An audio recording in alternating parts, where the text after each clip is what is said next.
સાહેબ ખાલી હાથે આયા હતા ને ખાલી હાથે જવાના છીએ. કમાયેલો એક રૂપિયો પણ સાથે નથી લઈ જવાના. આપણા બંગલા, બાગ, બગીચા, ગાડી વાડી બધું અહીં જ પડ્યું રહેવાનું છે. આપણી રજ ધૂળ પણ આપણી સાથે નથી આવવાની.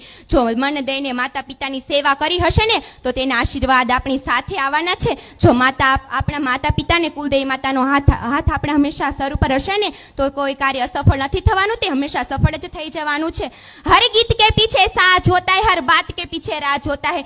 चांद को देखो उसमें भी दाग होता है. बिगड़ी तकदीर सवर जाती है उसकी जिसके सिर पर हर्षद जैसी देवी का हाथ होता है.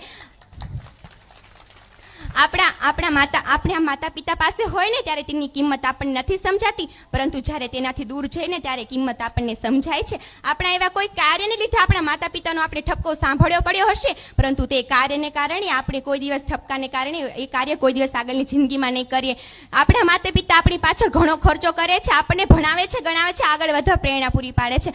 તમારી જિંદગીમાં કાંઈ ના બની શકો ને તો કોઈ અફસોસ ન કરતા, પરંતુ એક સારા દીકરા દીકરી બનીને તો જરૂર દેખાડજો.